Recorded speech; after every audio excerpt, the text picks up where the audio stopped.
ಅಧ್ವಾನವಾಗಿದೆ ಶಿವಮೊಗ್ಗದ ಬೊಮ್ಮನಕಟ್ಟೆ ಕೆರೆ ಸೇರ್ತಿದೆ ಮನೆಗಳ ತ್ಯಾಜ್ಯ ಕೊಳಚೆಯ ನೀರು, ಸಾಯುತ್ತಿದೆ ಜಲಚರಗಳು. ಕೆರೆ ದಂಡೆ ಕ್ಲೀನ್ ಮಾಡಿಸಿಲ್ಲ, ಕೆರೆಗೆ ಬೇಕು ಮರುಜೀವದ ಸ್ಟೋರಿ ಇದು.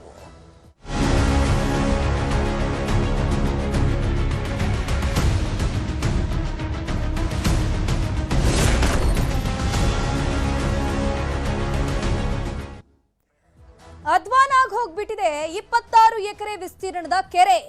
ಇಡೀ ಕೆರೆ ಚರಂಡಿ ನೀರು ಮತ್ತು ಪ್ಲಾಸ್ಟಿಕ್ ಕಳೆಮಯ ಆಗಿ ಹೋಗಿದೆ.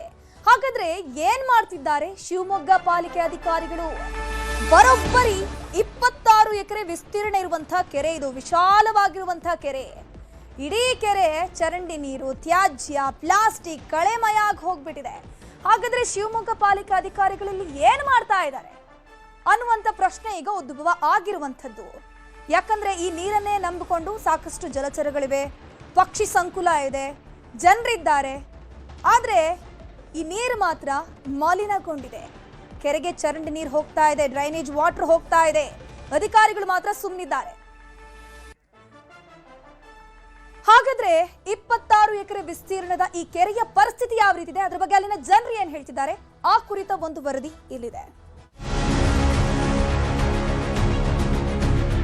ನೀರು, ಯುಜಿಡಿ ನೀರು ಎಲ್ಲ ಬಂದು ಸೇರ್ಕೊಂಡು ಬಹಳ ವ್ಯವಸ್ಥೆ ಆಗ್ಬಿಟ್ಟಿದೆ. ಜನಗಳು ಅದ್ರ ವಾಸನೆ ಕುಡಿದು ಅರ್ಧ ಜನ ಆಗ್ಲೇ ಕಾಯಿಲೆಗಳು ಶುರುವಾಗಿದೆ. ದಯವಿಟ್ಟು ಕೆರೆಯನ್ನು ಅಭಿವೃದ್ಧಿಪಡಿಸಿ. ಜಿಲ್ಲಾ ಕೇಂದ್ರವಾದ ಶಿವಮೊಗ್ಗ ಹೊರವಲಯದ ಬೊಮ್ಮನಕಟ್ಟೆ ಕೆರೆ ಅಪಾಯದ ಅಂಚಿನಲ್ಲಿದೆ. ಮಹಾನಗರ ಪಾಲಿಕೆ ವ್ಯಾಪ್ತಿಗೆ ಸೇರುವ ಬೊಮ್ಮನಕಟ್ಟೆ ಗ್ರಾಮದ ಜನ ಹಾಗೂ ಜಾನುವಾರಿಗೆ ಆಸರೆಯಾಗಿದ್ದ ಕೆರೆ ಗಬ್ಬೆದ್ದು ನಾರುತ್ತಿದೆ. ಕೆರೆ ಸುತ್ತಮುತ್ತ ಆಶ್ರಯ ಯೋಜನೆಯಡಿ ಸಾವಿರಾರು ಮನೆಗಳ ನಿರ್ಮಾಣವಾಗಿದೆ. 10 ಬಡಾವಣೆಗಳಿವೆ. ಈ ಮನೆಗಳ ತ್ಯಾಜ್ಯ ಹಾಗೂ ಕೊಳೆಯ ನೀರು ಕೆರೆ ಸೇರಿದ ಕಾರಣ ಕೆರೆ ವಿನಾಶದ ಅಂಚಿಗೆ ತಲುಪಿದೆ. ಇಡೀ ಪ್ರದೇಶದಲ್ಲಿ ಒಳಚರಂಡಿ ವ್ಯವಸ್ಥೆ ಸರಿಯಿಲ್ಲ. ಅಪಾರ ಪ್ರಮಾಣದ ಕಲುಷಿತ ಹಾಗೂ ವಿಷಯುಕ್ತ ನೀರು ಕೆರೆಗೆ ಸೇರುತ್ತಿದೆ. 26 ಎಕರೆ ವಿಸ್ತೀರ್ಣದ ಕೆರೆಯ ತುಂಬಾ ಕಳೆ ಬೆಳೆದಿದೆ. ಮೀನು ಸೇರಿದಂತೆ ಜಲಚರಗಳು ಸಾಯುತ್ತಿವೆ. ವಾಯು ವಿಹಾರಕ್ಕಾಗಿ ಅಭಿವೃದ್ಧಿಪಡಿಸಿರುವ ಕೆರೆ ದಂಡೆ ಮೇಲೆ ಗಿಡಗಂಟಿಗಳು ಬೆಳೆದಿವೆ. ಶೀಘ್ರವೇ ಪಾಲಿಕೆ ಅಧಿಕಾರಿಗಳು ಕೆರೆ ಹಾಗೂ ಕೆರೆ ಅಕ್ಕಪಕ್ಕದ ಜಾಗವನ್ನ ಅಭಿವೃದ್ಧಿ ಮಾಡಬೇಕು ಅನ್ನುವ ಕೂಗು ಕೇಳಿಬಂದಿದೆ. ಆಶ್ರಯ ಇದೆಲ್ಲ ಆದ್ಮೇಲೆ, ಮನೆಗಳಾದ್ಮೇಲೆ ಎಲ್ಲ ಕೊಳಚೆ ನೀರು, ಯುಜಿಡಿ ನೀರು ಎಲ್ಲ ಬಂದು ಸೇರ್ಕೊಂಡು ಭಾಳ ವ್ಯವಸ್ಥೆ ಆಗ್ಬಿಡೈತಿ. ಈ ನೀರನ್ನು ಏನಕ್ಕೆ ಯೂಸ್ ಮಾಡೋಕೆ ಬರ್ತಾ ಇಲ್ಲ, ಆಗ್ತಾರ ಆಗೈತಿ. ಆಮೇಲೆ ಕೆರೆ ಏನು ಏನಕ್ಕೆ ಯೂಸ್ ಇಲ್ಲ. ಹಿಂದೆ ಮೀನೆಲ್ಲ ಸಾಕ್ತಾ ಇದ್ವಿ ನಾವು ಕಮಿಟಿಯರು. ಈಗ ಒಂದು ಮೀನಲ್ಲ ಅಂದ್ರೆ ಒಂದು ಕಪ್ಪೆನೂ ಬದುಕೋದು ಕಷ್ಟ ಐತೆ, ಅಷ್ಟು ಕೊಳಕಾಗಿತ್ತು ನೀರು. ಈಗ ನಾವು ಸುಮಾರು ಜನಕ್ಕೆಲ್ಲ ಮನವಿ ಕೊಟ್ಟಿದ್ದೀವಿ, ಈ ಕೆರೆಯನ್ನು ಸ್ವಲ್ಪ ಕ್ಲೀನ್ ಮಾಡಿಕೊಡ್ರಿ, ಚರಂಡಿ ನೀರನ್ನು ಹೊರಗೆ ಹೋಗೋಕೆ ವ್ಯವಸ್ಥೆ ಮಾಡಿಕೊಡ್ರಿ ಅಂತೇಳಿ. ಯಾರು ಇದು ಮಾಡ್ತಾ ಇಲ್ಲ ಅಧಿಕಾರಿಗಳು. ದಯವಿಟ್ಟು ಕೆರೆಯನ್ನು ಅಭಿವೃದ್ಧಿಪಡಿಸ್ರಿ. ಯಾಕೆಂದರೆ ಸುತ್ತಮುತ್ತ ಸಾವಿರಾರು ಮನೆಗಳಾಗಿದ್ದಾವೆ. ಇವಾಗ ಈ ಹೇರೆ ನೀರೆಲ್ಲ ಕೆರೆಗೆ ಮತ್ತೆ ಹೋಗ್ತಾ ಇದೆ. ಹೊರಗೆ ಹೋಗಂಗೆ ಏನೇ ವ್ಯವಸ್ಥೆ ಮಾಡಿ ಅದಕ್ಕೊಂದು ಅಭಿವೃದ್ಧಿ ಕಾರ್ಯ ಮಾಡಬೇಕು ಅಂತ ದಯವಿಟ್ಟು ಮನವಿ ಮಾಡ್ಕೊತೀವಿ. ಕೆಲವು ಪಕ್ಷಿಗಳು ನೀರು ಕುಡಿದ್ರೂ ಸತ್ತೋಕ್ಕದಾವೆ. ಅಂಥ ಕೆಟ್ಟ ವಾಸನೆ ಅದು ಆ ಕೆರೆಗೆ ನಿಲ್ಲಕ್ಕಾಗ್ತಿಲ್ಲ. ಜನಗಳು ಅದ್ರ ವಾಸನೆ ಕುಡ್ದು ಅರ್ಧ ಜನ ಆಗಲೇ ಕಾಯಿಲೆಗಳು ಶುರುವಾಗಿದೆ. ಇದನ್ನು ಆದಷ್ಟು ಬೇಗ ಅವರು ಸರ್ಕಾರದವರು ಸುಮಾರು ಸಲ ನಾವು ಅಷ್ಟು ಸ್ಯಾಂಕ್ಷನ್ ಮಾಡಿವಿ, ಇಷ್ಟು ಸ್ಯಾಂಕ್ಷನ್ ಮಾಡಿವಿ ಅಂತಾರೆ. ಕೆರೆಗೆ ಸರಿಯಾದ ರೀತಿಯಲ್ಲಿ ಒಂದು ಕ್ಲೀನಾಗಿ ಮಾಡೇ ಇಲ್ಲ ಕೆರೆನ. ಜನಕ್ಕಂತೂ ಈ ಕೊಳಚೆದು ನೀರಿನ ವ್ಯವಸ್ಥೆ ನೋಡಿ ನಮಗೆ ಕಾಯಿಲೆಗಳು ಶುರುವಾಗ್ಬಿಡುತ್ತೆ. ಈ ದೇವಸ್ಥಾನಕ್ಕೆ ಬರೋರಂತೂ ಒಂದು 10 ನಿಮಿಷ ನಿಲ್ಲಲ್ಲ, ಬುಡ ಹೋಗ್ಬಿಡ್ತಾರೆ. ಮನೆಗಳಿಂದ ಕೆರೆಯ ಒಡಲನ್ನ ಸೇರ್ತಾ ಇರುವ ಕಲುಷಿತ ನೀರನ್ನ ತಡೆಯಬೇಕಿದೆ. ಕೆರೆಯ ಮೂಲ ಸ್ವರೂಪವನ್ನ ಉಳಿಸಬೇಕಿದೆ. ವಿನಯ್ ಪ್ರದಾಳು, ನ್ಯೂಸ್ 18 ಶಿವಮೊಗ್ಗ. ನೋಡ್ತಾ ಇದ್ರಲ್ವಾ ನೀವು, ಶಿವಮೊಗ್ಗದ ಈ ಒಂದು ಬೃಹತ್ ಕೆರೆಯ ಅವ್ಯವಸ್ಥೆ ಯಾವ ರೀತಿ ಆಗಿದೆ. ಅಲ್ಲಿನ ಜನರು ಕೂಡ ಸಾಕಷ್ಟು ಆರೋಪಗಳನ್ನ ಮಾಡ್ತಾ ಇದ್ದಾರೆ. ಸಂಬಂಧಪಟ್ಟ ಅಧಿಕಾರಿಗಳು ಮಾತ್ರ ಯಾವುದಕ್ಕೂ ಕೇರ್ ಇಲ್ಲ ಅಂತ.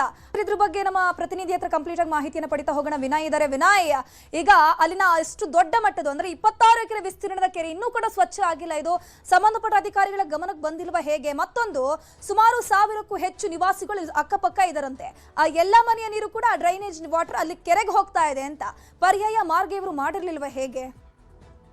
ಧನುಶ್ರೀ, ಏನು ಕೆರೆಗಳ ನಾಡು, ಕೆರೆಗಳ ಜಿಲ್ಲೆ ಅಂತಾನೆ ಹೆಸರುವಾಸಿಯಾಗಿರುವಂತಹ ಶಿವಮೊಗ್ಗ ಜಿಲ್ಲೆ ಈಗ ಕೆರೆಗಳನ್ನ ಉಳಿಸ್ಕೊಳೋದಕ್ಕೂ ಕೂಡ ಈಗ ಪರದಾಟ ಪಡ್ತಾ ಇದ್ದಾನೆ ಅಂತ ಹೇಳ್ಬೋದು. ಯಾಕಂದ್ರೆ ಶಿವಮೊಗ್ಗದಲ್ಲಿರುವಂತಹ ಬೊಮ್ಮನಕಟ್ಟೆ ಏನಿದೆ, ಆ ಬೊಮ್ಮನಕಟ್ಟೆಯಲ್ಲಿರುವಂತಹ ದೊಡ್ಡ ಕೆರೆ ಏನಿದೆ, ಅದರಲ್ಲೂ ಕೂಡ 26 ಎಕರೆ ವಿಸ್ತೀರ್ಣ ಹೊಂದಿರುವಂತಹ ಈ ಕೆರೆ ಹಿಂದೆ ಹಲವಾರು ರೀತಿಯಲ್ಲಿ ರೈತರಿಗೂ ಕೂಡ ಉಪಯೋಗ ಆಗ್ತಿತ್ತು. ಸುತ್ತಮುತ್ತ ರೈತರೇನಿದ್ರು ಬೆಳೆಗಳನ್ನ ಬೆಳೀತಾ ಇದ್ರು. ಆದ್ರೆ ಈಗ ಆ ಕೆರೆನ ನೋಡ್ತಾ ಹೋದ್ರೆ ಒಂದು ರೀತಿಯಲ್ಲಿ ಸ್ಮಶಾನದ ರೀತಿ ಆಗಿದೆ ಅಂತ ಹೇಳ್ಬೋದು. ಯಾಕಂದ್ರೆ ಮೇಲ್ಗಡೆ ಹೂಳನ್ನ ಕಟ್ಕೊಂಡಿದೆ, ಜೊತೆಗೆ ಅಲ್ಲಿ ಪಕ್ಕದಲ್ಲಿರುವಂತಹ ದೇವಸ್ಥಾನಕ್ಕೂ ಕೂಡ ಅದು ಅದರ ಎಫೆಕ್ಟ್ ಕೂಡ ಈಗ ಕಾಡ್ತಾ ಇರೋದು. ಜೊತೆಗೆ ಅಲ್ಲಿದ್ದಂತ ಬೆಳೆಗಾರರಿಂದ ತರಕಾರಿಯನ್ನ, ಅದರಲ್ಲೂ ಕೂಡ ಬೊಮ್ಮನಕಟ್ಟೆ ತರಕಾರಿ ಎಂದೇ ಫೇಮಸ್ ಆಗಿದ್ದಂತ ಸೊಪ್ಪಾಗಿರ್ಬೋದು, ತರಕಾರಿಗಳು ಇವೆಲ್ಲನ್ನೂ ಬೆಳೀತಿದ್ದಂತ ಕೆರೆ ಈಗ ದುಸ್ಥಿತಿಗೆ ಹೋಗಿದೆ ಅಂತ ಹೇಳ್ಬೋದು. ಯಾಕಂದ್ರೆ ಅಲ್ಲಿ ಇರುವಂತಹ ನಿವಾಸಿಗಳೇನಿದ್ರು, ಆ ನಿವಾಸಿಗಳದ ಏನ್ ಬರ್ತಾ ಇದ್ದಂತ UGD ವಾಟರ್ ಏನಿದೆ ಅದನ್ನ ಕೂಡ ಸರಿಯಾದ ನಿರ್ವಹಣೆ ಮಾಡದೆ ಆ ಕೆರೆಗೆ ಬಿಡುವಂತ ಪರಿಸ್ಥಿತಿ ಎದುರಾಗಿದೆ. ಅದರಿಂದಾಗಿ ಅಲ್ಲಿ ತ್ಯಾಜ್ಯ. ಹಾಗೆ ಸಂಪರ್ಕದಲ್ಲಿ ನಮ್ಮ ಜೊತೆ ಇದ್ರ ಬಗ್ಗೆ ಮಾತನಾಡೋದಕ್ಕೆ ಮಾಯಣ್ಣ, ಶಿವಮೊಗ್ಗದ ಮಹಾನಗರ ಪಾಲಿಕೆ ಆಯುಕ್ತರಿದ್ದಾರೆ. ಸರ್ ನಮಸ್ತೆ. ನಮಸ್ತೆ ಮ್ಯಾಮ್. ಸರ್ ನಾವೀಗ ಒಂದು 26 ಎಕರೆ ವಿಸ್ತೀರ್ಣದ ಶಿವಮೊಗ್ಗದ ಕೆರೆ ಬಗ್ಗೆ ವರದಿ ಮಾಡ್ತಾ ಇದ್ವಿ. ನಾವು ಆ ಕೆರೆಯನ್ನ ನೋಡ್ತಾ ಹೋಗಿದ್ರೆ ನಿಜವಾಗ್ಲೂ ದುಸ್ಥಿತಿ ಎದುರಾಗಿದೆ. ಅಲ್ಲಿ ಬರೋಬ್ಬರಿ ಈ ಬೊಮ್ಮನ ಕಟ್ಟೆ ಕೆರೆ ಏನಿದೆ 26 ಎಕರೆ ವಿಸ್ತೀರ್ಣ ಇದ್ರೂ ಕೂಡ ಇಲ್ಲಿಗೆ ಡ್ರೈನೇಜ್ ವಾಟರ್ ಬರ್ತಿದ್ಯಂತೆ, ಕಸವನ್ನ ತಂದು ಸುರಿತಾ ಇದ್ದಾರೆ. ಇದ್ರ ಬಗ್ಗೆ ನಿಮ್ ಗಮನಕ್ಕೆ ಬಂದಿತ್ತಾ ಹೇಗೆ? ಖಂಡಿತ ಗಮನಕ್ಕೆ ಬಂದಿದೆ ಮ್ಯಾಮ್. ಇದು ಶಿವಮೊಗ್ಗ ಮಹಾನಗರ ಪಾಲಿಕೆ ವಿಸ್ತೀರ್ಣ ಅಗಲ ಆದಾಗ ಬೊಮ್ಮನಕಟ್ಟೆ ಸೇರಿ ಹಲವಾರು ಗ್ರಾಮ ಪ್ರದೇಶಗಳು ಸೇರ್ಕೊಂಡಿದೆ.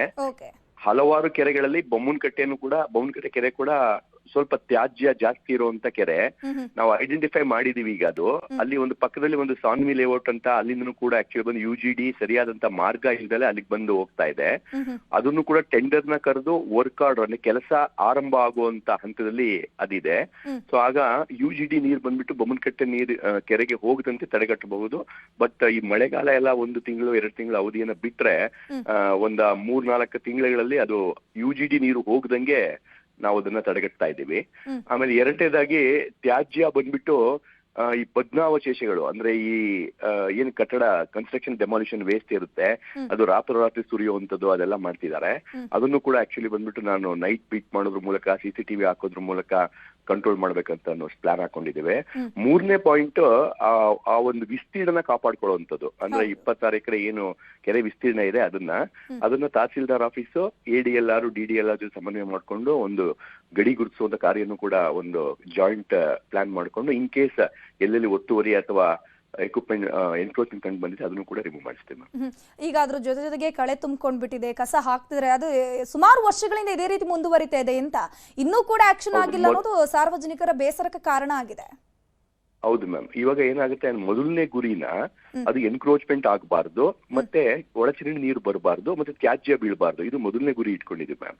ಏನಾಗುತ್ತೆ, ಕೆರೆ ಅಭಿವೃದ್ಧಿಗೆ ಪಾಲಿಕೆಗೆ ಅದರದೇ ಆದಂತ ಸಪರೇಟ್ ಬೇರೆ ಬೇರೆ ಡಿಪಾರ್ಟ್ಮೆಂಟ್ ಗಳಿಂದ ಗ್ರಾಂಟ್ ಬರ್ಬೇಕಾಗತ್ತೆ.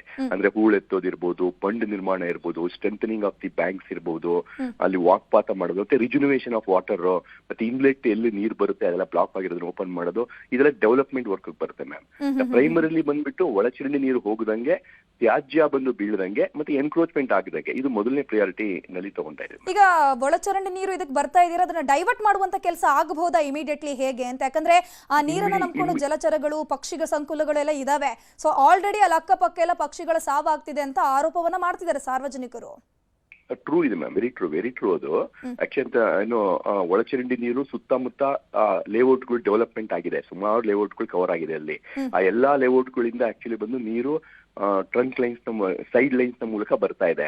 ಅದನ್ನ ಸಮಗ್ರವಾಗಿ ಮಾಡಿ ಸುಮಾರು ಎಷ್ಟು ಖರ್ಚಾದ್ರೂ ಪರವಾಗಿಲ್ಲ, ಆ ನೀರು ಬಂದ್ಬಿಟ್ಟು ವೆಟ್ವೆಲ್ ಅಂದ್ರೆ STP ಟ್ರೀಟ್ಮೆಂಟ್ ಪ್ಲಾಂಟ್ ಹೋಗ್ಬೇಕು ಅನ್ನೋದ್ರ ಬಗ್ಗೆನೆ ಇದು ಫಂಡ್ ಸ್ಯಾಂಕ್ಷನ್ ಮಾಡಿಸಿ, ಅನುದಾನ ತಂದು, ಮತ್ತೆ ಟೆಂಡರ್ ಕರೆದು ವರ್ಕ್ ಆರ್ಡರ್ ಕೊಟ್ಟು ಕೆಲಸ ಆರಂಭ ಆಗುವಂತ ಸ್ಟೇಜ್ ಅಲ್ಲಿ ಇದೆ. ಅದನ್ನ ನಾವು ಮೊದಲನೇ ಪ್ರಿಯಾರಿಟಿ ತಗೊಂಡಿದ್ದೇವೆ. ಅಲ್ಲ, ಅಲ್ಲಿ ಸಾರ್ವಜನಿಕರು, ಜನರು, ಅದು ನಿಮ್ವರೆಗೂ ಬಂದಿದ್ಯಾ ಗೊತ್ತಿಲ್ಲ, ಬಟ್ ಪಾಲಿಕೆ ಅಧಿಕಾರಿಗಳು ಕೆಲವರ ಹತ್ರ ಕೇಳಿದಾಗ ಈ ಹಿಂದೆ ಫಂಡ್ ರಿಲೀಸ್ ಆಗಿದೆ, ಕಾಮಗಾರಿ ಮಾಡ್ತೀವಿ ಅಂತ ಹೇಳ್ಕೊಂಡು ಬರ್ತಾ ಇದಾರೆ ಹೊರತು ಕಾಮಗಾರಿ ಆರಂಭ ಮಾಡ್ತಿಲ್ಲ ಅಂತ ಹೇಳ್ಕೊಳ್ಳುವಂಥದ್ದು ಅಲ್ಲಿನ ಸಾರ್ವಜನಿಕರ ಅಳಲು. ಅಂದ್ರೆ ಅವ್ರು ಪ್ರತಿ ಬಾರಿ ಹೋಗ್ತಿದಾರಂತೆ, ಸಮಸ್ಯೆಗಳನ್ನ ಹೇಳ್ತಿದ್ದಾರಂತೆ, ಬಟ್ ಇನ್ನೂ ಕೂಡ ಸಾರ್ಟ್ ಔಟ್ ಆಗಿಲ್ಲ ಅನ್ನುವಂಥದ್ದು ಅವ್ರ ಬೇಜಾರು. ಸರಿ ಇದೆ ಮ್ಯಾಮ್, ಸರಿ ಇದೆ. ಅವ್ರು ಹೇಳೋಂಥ ಗ್ರೀವಿಯನ್ಸ್ ಕೂಡ ಸರಿ ಇದೆ. ಯಾಕಂತಂದ್ರೆ ಈ ಸಣ್ಣ ಪುಟ್ಟ 4 ಲಕ್ಷ 5 ಲಕ್ಷ ಈ ತರ ಕೆಲಸಗಳಾದ್ರೆ ನಾವು ಇಮಿಡಿಯೇಟ್ ಆಗಿ ಮಾಡ್ಕೊಂಡ್ಬಿಡ್ಬೋದು ಮ್ಯಾಮ್. ಅಂದ್ರೆ in span of 1 month 2 month ಅಲ್ಲಿ ಇಮಿಡಿಯೇಟ್ ಕೊಡ್ಬೋದು. ಬಟ್ ಇದಕ್ಕೆ ಟೆಕ್ನಿಕಲ್ ಸರ್ವೇಸು, ಯಾಕೆ ಸುತ್ತಮುತ್ತ ಲೇಔಟ್ಗಳಿಂದ ಯಾವ ರೀತಿ ಬರುತ್ತೆ, ಮತ್ತೆ ಫಂಡ್ ನ ಅಮೌಂಟ್ ಕೂಡ ಜಾಸ್ತಿ ಇರುತ್ತೆ. ಆಗ ನಮ್ಗೆ ಅಪ್ರೂವಲ್ ಸ್ಟೇಜಸ್ ಮತ್ತೆ ಫಂಡ್ ಯಾವ ಗ್ರಾಂಟ್ ಇಂದ ಅದನ್ನ ಹಾಕ್ಬೇಕು, ಈ ತರದೆಲ್ಲ ಸ್ವಲ್ಪ ಡಿಲೇ ಆಗಿದೆ ಮ್ಯಾಮ್, ಖಂಡಿತ ಡಿಲೇ ಆಗಿದೆ. Okay thank you sir. ನಾವು ಕೂಡ ಫಾಲೋ ಅಪ್ ಮಾಡ್ತಾ ಹೋಗ್ತೀವಿ. ನೀವು ಆದಷ್ಟು ಬೇಗ ಈ ಸಮಸ್ಯೆಯನ್ನು ಸಾರ್ಟ್ ಔಟ್ ಮಾಡ್ತೀರಿ ಅಂತ ನಾವು ಕೂಡ ಅನ್ಕೊಂಡಿದ್ದೀವಿ.